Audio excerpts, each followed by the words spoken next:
Lorsque les enfants sortent de classe, ils vont au self. Au self, on les accueille, on leur lit le menu parce qu'ils n'en ont pas forcément pris connaissance le matin. Donc, soit les agents leur relisent, soit un enfant de la classe le lit pour les autres. Et du coup, on leur décline toutes les différentes variables. L'entrée, qui est souvent à double choix, le plat principal avec les menus proposés, petit bouchon ou jeune pousse, et l'accompagnement ainsi que le laitage et le fruit.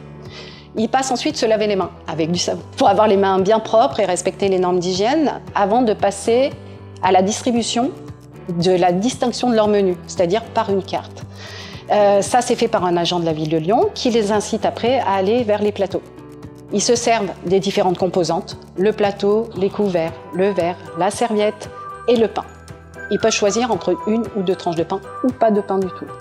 Quand ils arrivent devant le buffet froid, ils vont avoir des ramequins de présentation avec la mesure de ce qui est le maxima que l'on puisse prendre, mais ils peuvent déterminer leur portion par eux-mêmes. Et ça, c'est valable pour l'entrée, pour le dessert et le fromage. Il y a une découpe spécifique pour les fromages et les fruits pour que les enfants puissent avoir le choix de la portion. Une fois tout pris, on s'assure qu'ils aient bien pris toutes les composantes, ils vont s'installer à table. Ils ont le choix de leur place. Ils choisissent les camarades avec qui ils vont aller. Toute la journée, ils sont dans une classe. Là, on leur permet de se mélanger et de retrouver des copains pendant le temps de midi.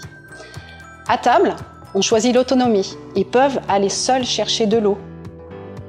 Ensuite, ils vont chercher leur plat chaud, où là, un souci particulier est apporté à l'assiette. On fait attention à ne pas mélanger les aliments et à servir la portion qui est demandée par l'enfant. On n'incite pas à avoir une grosse portion, mais surtout à choisir ce qu'il va manger, ce qu'il s'engage à manger. À table, les agents vont avoir l'attention portée sur les enfants et un accompagnement spécifique, un besoin d'accompagnement à la découpe s'il y a besoin, ou les accompagner à découvrir les aliments.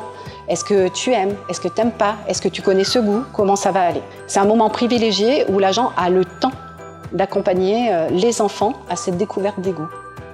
À la fin du repas, les enfants débarrassent. Il y a une incitation au tri des déchets et du coup, les enfants sont associés à cette démarche. Ils arrivent au dérochage, ils jettent leurs déchets dans la bonne poubelle déterminée à l'aide de l'agent et les déchets non alimentaires dans une autre poubelle. Les enfants s'appliquent dans cette démarche et sont vraiment associés à ce partage. Pendant ce temps, l'agent va leur demander ce qu'ils ont pensé du repas et ces données vont être remontées vers l'Observatoire du goût. Ça nous permet d'évaluer les menus et de voir comment on peut les organiser. Et enfin, les enfants sont amenés à aller en pause méridienne où les animateurs peuvent aussi les associer à cette réflexion autour des menus.